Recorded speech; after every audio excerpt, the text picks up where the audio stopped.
pertama saya ucapkan banyak terima kasih karena sebagai kepala sekolah Bapak selalu mendukung saya dalam mengikuti program calon guru penggerak angkatan 8. Yang kedua, ada beberapa yang ingin saya tanyakan ke Bapak sebagai Kepala SDN Negeri Pujanglor 01 dalam mengambil keputusan. Pertanyaan pertama, selama ini bagaimana Bapak dapat mengidentifikasi kasus-kasus yang merupakan dilema etika atau bujukan moral? Terima kasih atas waktunya yang telah diberikan dan berkenan untuk melaksanakan kegiatan wawancara kaitannya dengan dilema etika dan bujukan moral. Nah, ini mungkin melalui kegiatan-kegiatan dalam program guru penggerak. Saya pertama kali ucapkan selamat, dan kaitannya dengan pengambilan atau keputusan kasus-kasus itu yang paling utama adalah mengidentifikasi dari setiap permasalahan, kemudian mempertimbangkan dari sisi manajemen risiko. Tetapi kaitannya dengan tadi dilema etika itu adalah semua keputusan itu benar. Jadi kalau singkatnya itu kan benar lawan benar. Nah, kemudian kalau bujukan itu terbentur oleh peraturan dan terbentur oleh perasaan. Nah, ini untuk mengatasi itu saya mengidentifikasi berdasarkan fakta-fakta dan siapa-siapa nanti yang akan terlibat dalam kepentingan itu.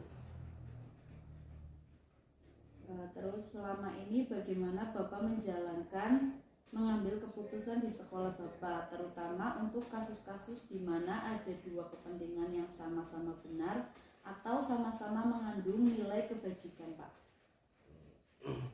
Untuk mengatasi dari permasalahan katanya dengan dilema etika dan bujukan moral itu tentu tidak terlepas dari identifikasi dan fakta-fakta, kemudian siapakah yang terlibat.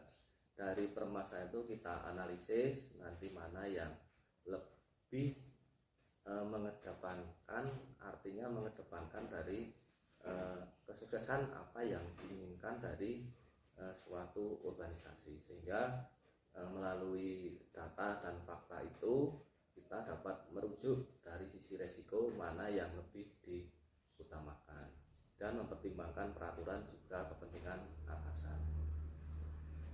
Terus bagaimana nih langkah-langkah atau prosedur seperti apa yang biasa Bapak lakukan selama ini, Pak?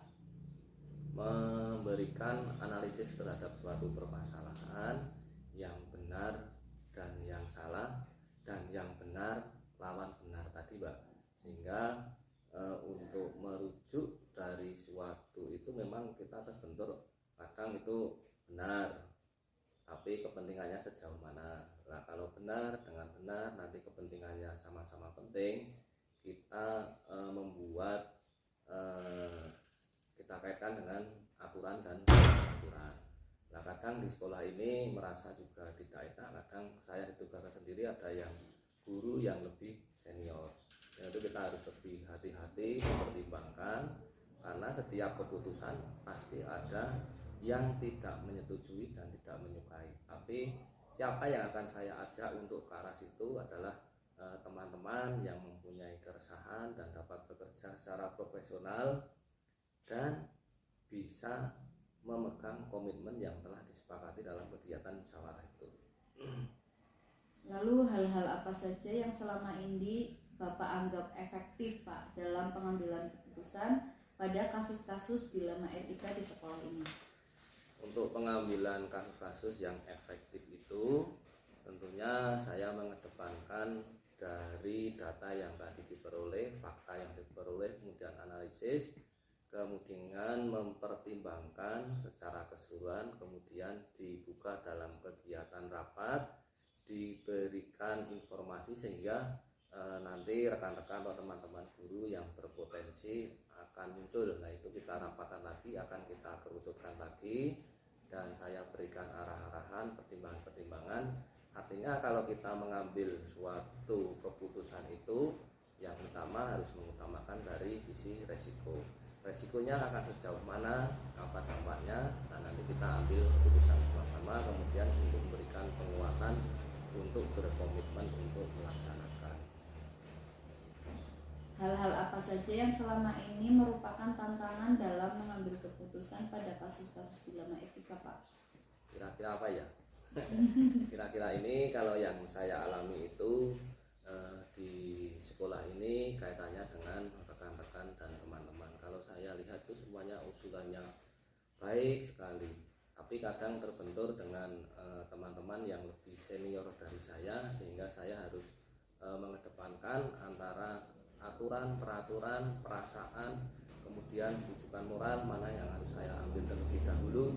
Itu tentunya dengan pengejawantahan dari fakta-fakta itu nanti kita beberkan, kemudian kita ambil kesimpulan bersama-sama, sehingga mana yang benar lawan benar, mana yang lebih efektif, sehingga nanti teman-teman itu akan mengetahui dampak-dampak dari resiko jika kita mengambil suatu keputusan yang menurut dirinya itu benar. Sehingga kalau di suatu kasus ini keputusan yang paling utama itu adalah keputusan untuk bersama untuk memajukan unit kerja ini. Apakah Bapak memiliki sebuah jadwal tertentu dalam sebuah penyelesaian kasus dilema etika? Apakah Bapak langsung menyelesaikan di tempat atau memiliki sebuah jadwal untuk menyelesaikannya? Bentuk atau prosedur seperti apa yang biasanya Bapak jalankan? Kalau jadwal itu tidak, artinya tidak terjadwal secara pasti, karena munculnya keputusan atau permasalahan itu tidak bisa kita pastikan suatu saat kapan terjadi. Tapi saat terjadi permasalahan itu kita langsung mengadakan rapat dan musyawarah untuk menyelesaikan permasalahan, sehingga permasalahan itu tidak berkembang dan bisa kita netralisir, dan akhirnya bermuaranya nanti akan menjadi kekuatan kita untuk melangkah. Akan tapi kalau kita jadwalkan, kemungkinan pas kita jadwalkan tidak ada permasalahan, tapi adanya penyelesaian masalah. Tapi kalau ada permasalahan, langsung kita sikapi, kita tindaki dengan menginput data-data secara hati-hati, sehingga dari fakta dan data itu nanti keputusan atau permasalahan itu akan segera terselesaikan. Adakah seseorang atau faktor-faktor apa yang selama ini mempermudah atau membantu Bapak dalam mengambil keputusan dalam kasus-kasus dilema etika? Untuk mempermudah kasus-kasus dilema etika itu, yang saya anggap untuk mempermudah itu tentunya saya melakukan pemetaan dengan teman-teman mana-mana yang tenaga yang profesional. Nah, dari tenaga profesional itu nanti akan memunculkan keputusan-keputusan yang memberikan dukungan yang positif. Nah, dari hal itu setelah memunculkan tenaga profesional, tentunya saya juga menggali rekan-rekan atau teman-teman yang mempunyai kegelisahan dan perasaan yang sama. Karena munculnya permasalahan bisa terselesaikan itu adalah rekan-rekan dan teman-teman yang mempunyai perasaan dan kegelisahan yang sama. Ya, Pak. Dari semua hal yang telah Bapak sampaikan, pembelajaran apa yang dapat Bapak petik dari pengalaman Bapak dalam mengambil keputusan dilema etika selama ini? Intinya itu dalam kegiatan dilema etika ini dan rujukan moral ini, dari mengambil keputusan dan lain-lain, itu intinya itu kita yang pertama kali harus bisa merefleksi diri kita sendiri. Kemudian tidak terlepas dari refleksi itu, untuk membantu menyelesaikan permasalahan, setiap permasalahan dan keputusan itu untuk dikomunikasikan, didiskusikan, dan kita memberikan semua hak bahwa guru itu mempunyai potensi masing-masing. Nah, dari potensi itu kita kembangkan melalui kegiatan diskusi, kemudian bermusyawarah, kemudian kita sepakati, kemudian kita komitmen untuk melaksanakan dari keputusan itu, meskipun keputusan itu nanti akan ada dampaknya. Tapi kalau kita tidak berani mengambil suatu keputusan yang disepakati teman-teman, semua kegiatan tidak akan berjalan. Ya, terima kasih Bapak dengan apa yang sudah Bapak sampaikan. Sangat memberikan pelajaran bagaimana cara mengambil keputusan yang baik dan benar untuk saya belajar ke depannya. Terima kasih juga atas waktunya Bapak. Saya akhiri. Wassalamualaikum warahmatullahi wabarakatuh. Waalaikumsalam warahmatullahi wabarakatuh. Assalamualaikum warahmatullahi wabarakatuh. Waalaikumsalam warahmatullahi wabarakatuh. Pak Saiful, gimana kabarnya? Alhamdulillah baik, Mbak.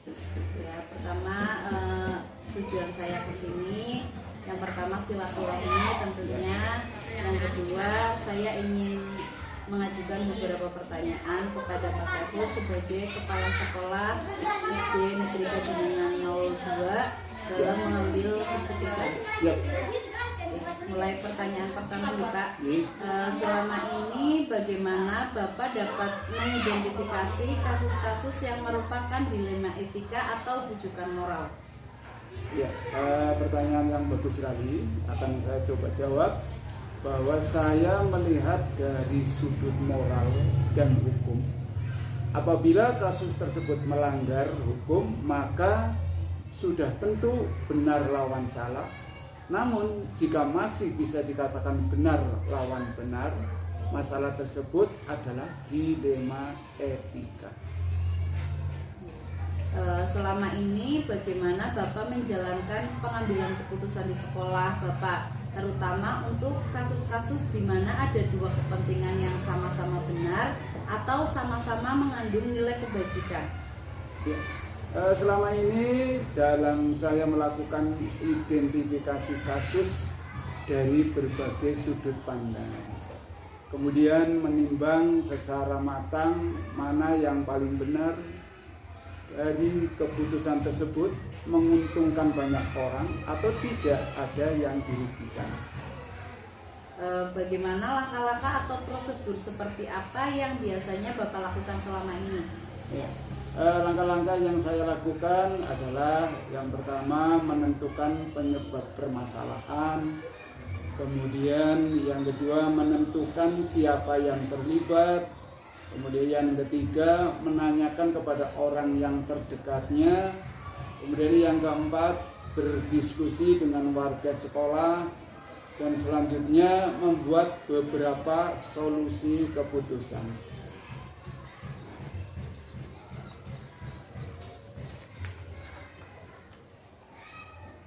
Kemudian berikutnya menimbang lagi dari berbagai sudut pandang sebelum memutuskan atau mengambil solusinya. Terus hal-hal apa saja yang selama ini Bapak anggap efektif dalam pengambilan keputusan pada kasus-kasus dilema etika? Ya, saya melakukan analisis kasus, kemudian menentukan solusinya, menyesuaikan dengan peraturan dan norma yang berlaku, serta mengedepankan kepentingan umum. Solusi tersebut bermanfaat bagi banyak orang dan baik secara jangka panjang. Terus hal-hal apa saja yang selama ini merupakan tantangan dalam mengambil keputusan pada kasus-kasus dilema etika, Pak? Oke. Tantangan dalam mengambil keputusan adalah mencari keputusan yang terbaik, karena keduanya merupakan masalah yang sama-sama besar. Dalam mengambil keputusan harus menguntungkan kedua belah pihak dan merugikan tidak merugikan salah satunya. Apakah Bapak memiliki sebuah jadwal tertentu dalam sebuah penyelesaian kasus dilema etika? Apakah Bapak langsung menyelesaikan di tempat atau memiliki sebuah jadwal untuk penyelesaiannya? Bentuk atau prosedur seperti apa yang biasanya Bapak jalankan? Ya, untuk memutuskan masalah yang ringan biasanya langsung saya putuskan. Jika masalah itu berat, saya melakukan sesuai dengan langkah-langkah yang disebutkan pada pertanyaan nomor 3 tadi. Yang ada 6 itu ya Pak ya? Iya, betul. Adakah seseorang atau faktor-faktor apa yang selama ini mempermudah atau membantu Bapak dalam pengambilan keputusan dalam kasus-kasus dilema etika? Dalam mengambil keputusan, saya selalu mengajak warga sekolah, stockholder, wali murid, atau orang-orang yang mempunyai kedekatan personal dengan orang yang mengalami permasalahan. Jadi banyak yang membantu dalam mencari alternatif solusi. Oke Pak, dari semua hal yang telah disampaikan, pembelajaran apa yang dapat Bapak petik dari pengalaman Bapak mengambil keputusan dilema etika? Nah, pelajaran yang dapat saya ambil adalah saya menjadi lebih bijaksana dalam menganalisis sebuah permasalahan untuk dijadikan pertimbangan menentukan solusi yang tepat dan terbaik. Ya Bapak, terima kasih. Semoga jawaban Bapak bisa membantu saya nantinya ke depan untuk menjadi pemimpin yang dapat mengambil keputusan dengan baik dan bijak.